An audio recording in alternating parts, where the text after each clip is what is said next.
Adam Sherer is the Product Management Group Director of Cadence Design Systems based in Boston. Adam and his team are responsible for the simulation-based product lifecycle management in the System Verification Group.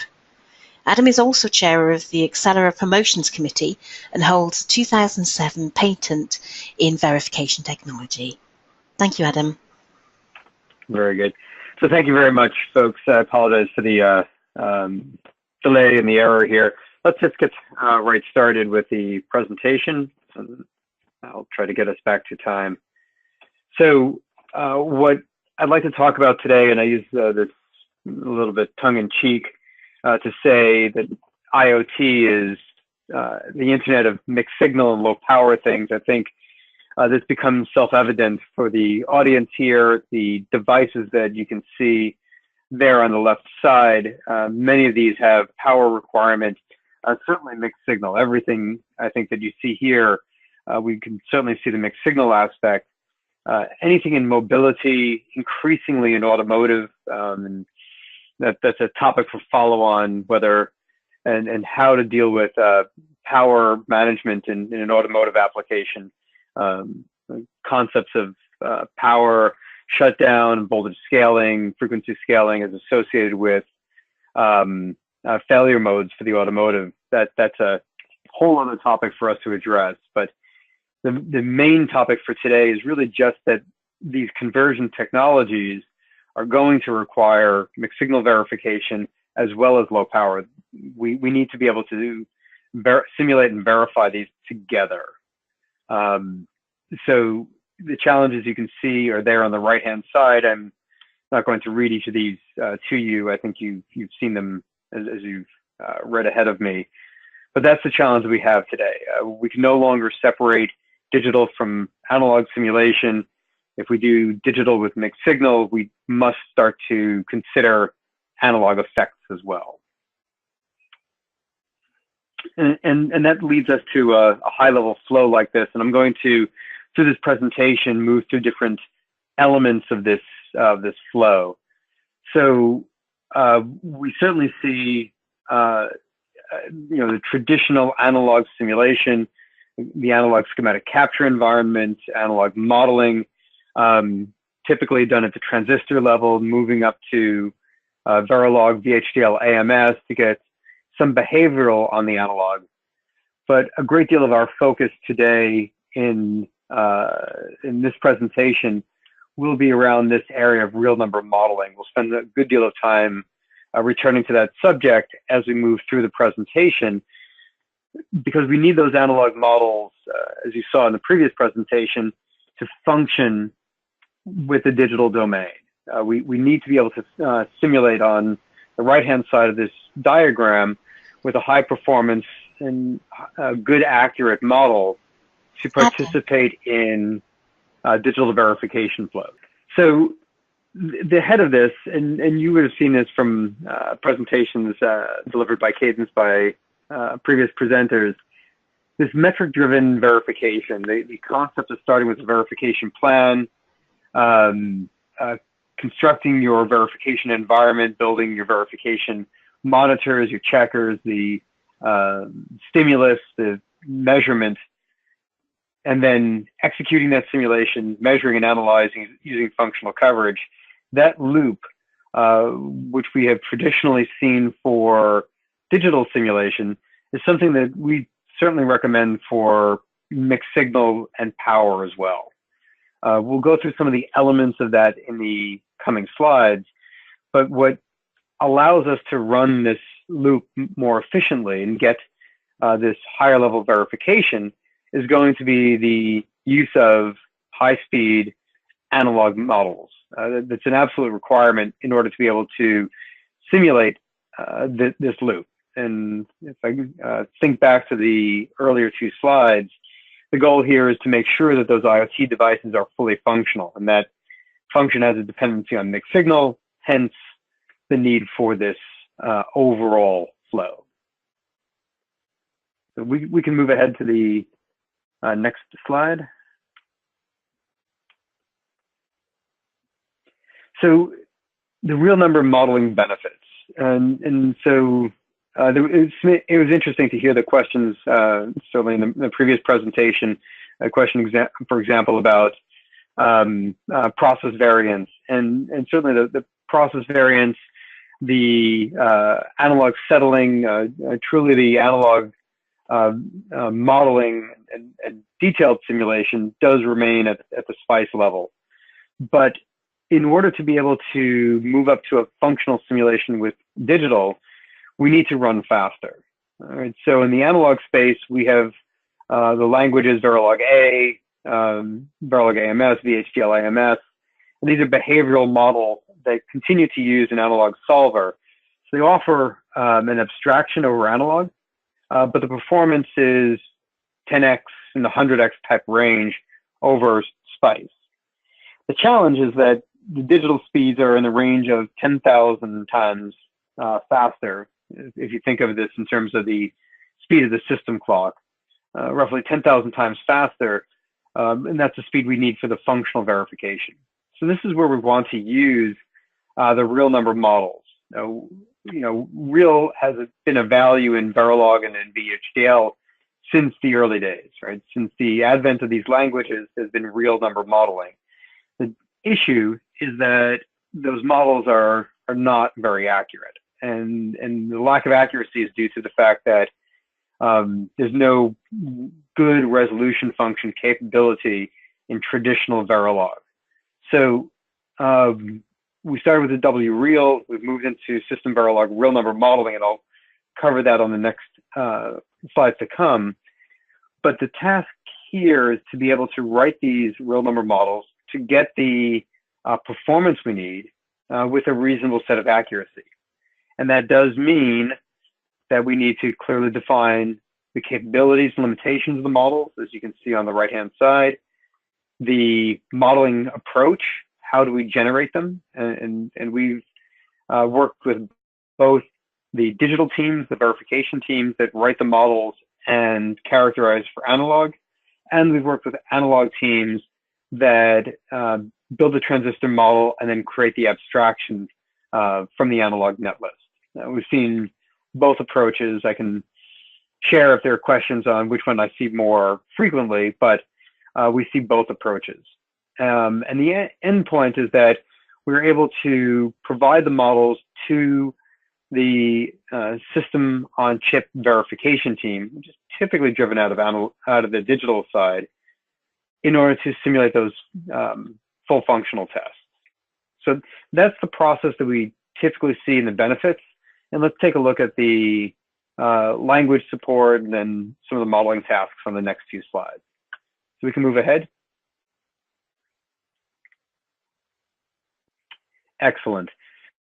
So the industry, I think, as we said, moved around a few different approaches. There was the traditional real values in the languages.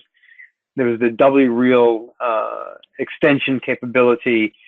But the industry really seems to be picking up on the system Verilog real number modeling as part of the IEEE 1800 standard, and then beginning to move the system Verilog AMS toward that standard as well. And I certainly see that as a member of Sherer. We see that interest there.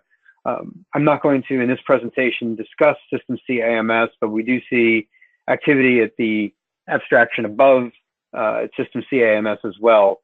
And I do believe you'll see much more in terms of tutorials and information coming on standardization, standardization gaps. I'll touch on a few of those things in this presentation, but I think you're going to see a lot more of this into next year. Certainly from the Sherer side, we're going to drive much more information about system Verilog real number modeling and our SVAMS work because the industry needs it, and there's a strong demand for this. So if you're not part of these committees, I do certainly encourage it. IEEE is open to member companies as well as Sherer. Sherer, you do need to be a member company to contribute to the standards, but we certainly encourage it and could use all the help. Let's move to slide 7.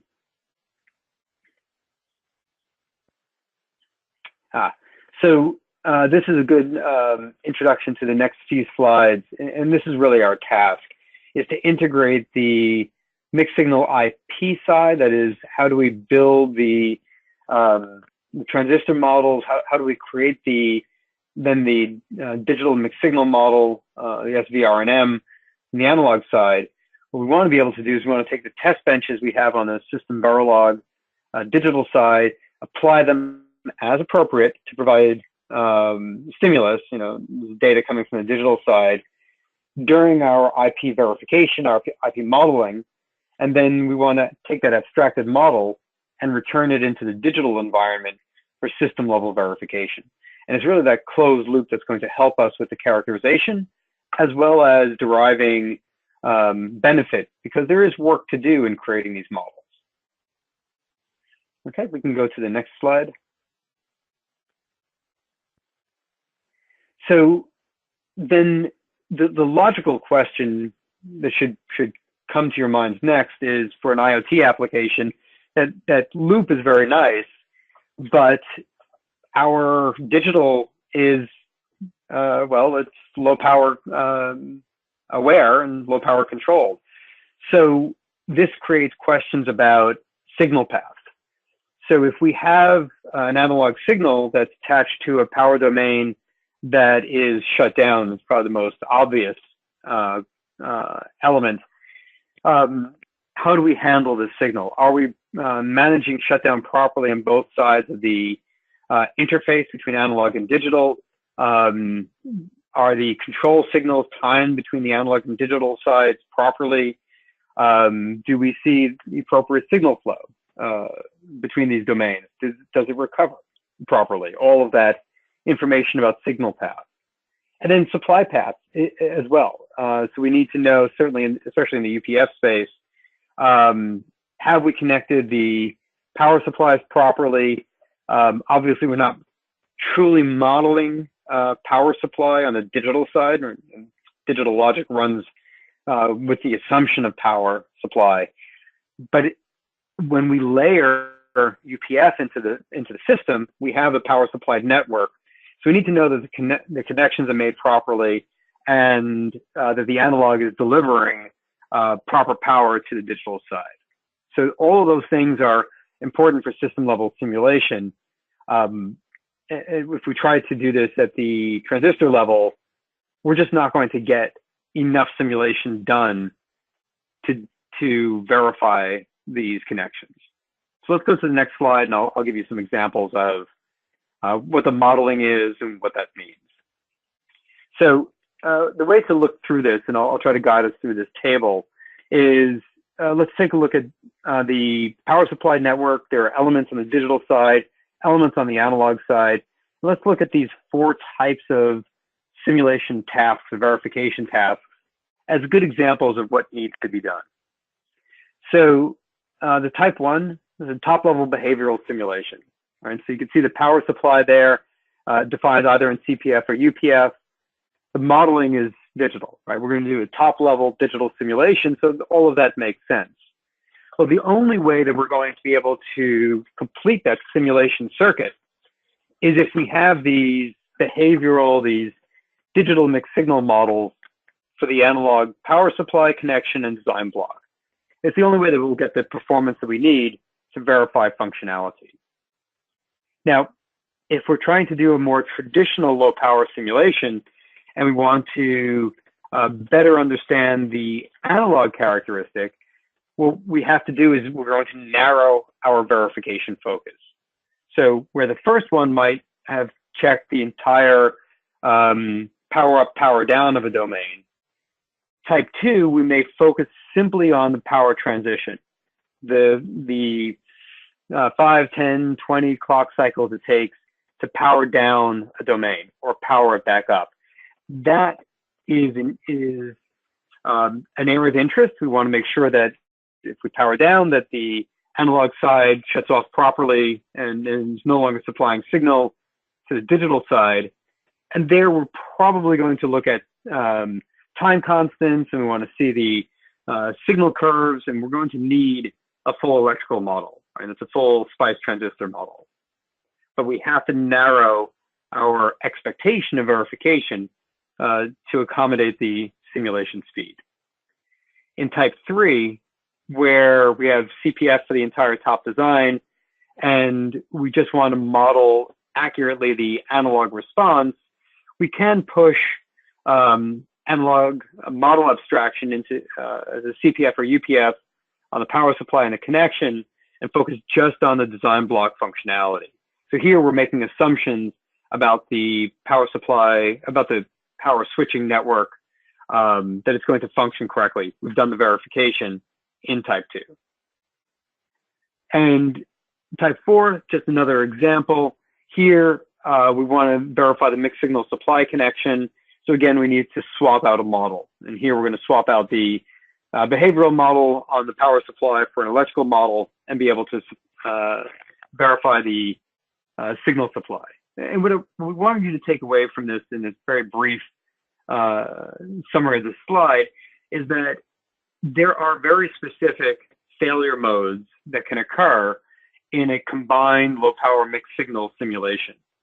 And what we want to be able to do is, if you think back to the slides, create a verification plan for this, and then define a verification approach that meets with the simulation capabilities. We do need to deal with the realities of the engines, but we can augment that simulation. We can get to something reasonable with these abstracted models.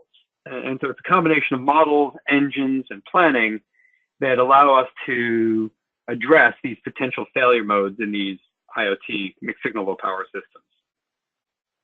Okay, let's go to the next slide.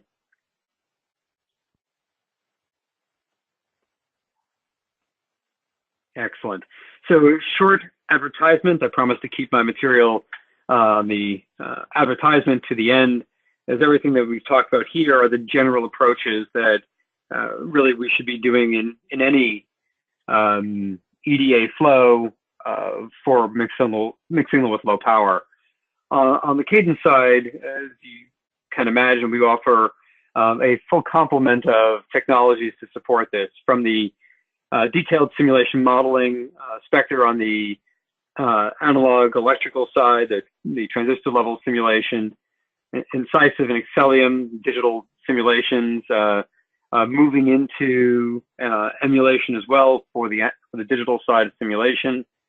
Moving up from there in abstraction, we certainly have the mixed mode simulation, the Verilog VHDL AMS on the analog engine side with AMS Designer, the real number modeling in Incisive and Excellium on the digital side, moving up to test bench deployment and some new technologies for managing the overall design environment on the analog side, as well as UVM mixed signal, the approaches for abstracted mixed signal simulation, and a connection to vManager.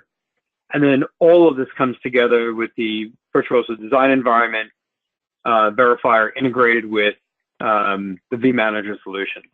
All right, and that gives us the whole metric-driven verification, allowing us to take advantage of all of these engines together and derive coverage from this entire flow. So short advertisement toward the end. Everything else to this point has been general methodologies for low power and mixed signal. So I'm going to move to a summary slide on slide 11. So what I hope you walked into this presentation with is, the general knowledge that all IoT products have a dependency on mixed signal and power functionality. Whether these are, servers at the on the backbone of an IoT environment, well, analog not as important there unless there are specific analog interfaces on those servers. But certainly the devices that we use in the field, any of the IoT products in automotive and consumer, these all are sensor-based applications. Many of them have to be power managed. So these technologies are both used throughout the IoT product suite. The traditional approaches of transistor level and direct test are still needed. We will still do them. They're still part of the overall verification, but they're insufficient for the verification needs. We went through a few failure modes. These are interfaces between mixed signal and between analog and digital, compounded by power management. And we need to be able to verify those interfaces long before we get to silicon. So the call to action for this audience here, we do certainly recommend digging into learning more about system Verilog real number modeling. We're seeing our customers begin to use this in a 2-to-1 ratio now in several customers. And that means for every 2 digital simulators, they're using one of those simulators in a mixed signal system Verilog real number modeling context. And they do that because of the system verification needs. Establish a metric-driven verification flow for mixed signal and low power. Getting control over this process is paramount. You want to be able to plan for it. You want to be able to measure it.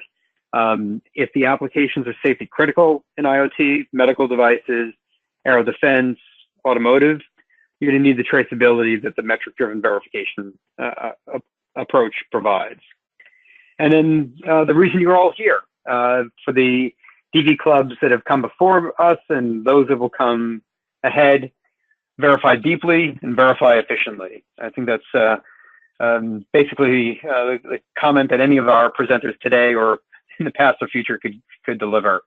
There is cost in adding additional verification capability, but that cost at the early part of the design outweighs any correction later in the flow. So we do recommend investing in these methodologies to become more efficient with your verification. So that brings me to the end of my presentation, hopefully a little bit closer to time. Any questions? Thank you, Adam. Yes, you brought the time up to date. Thank you very much for that. Appreciate it. We don't have any questions online, and I don't think there are any questions from Cambridge either. So thank you very much for your presentation today. Again, there's another virtual round of applause for you. Really appreciate your time. Thank you very much. Thank you.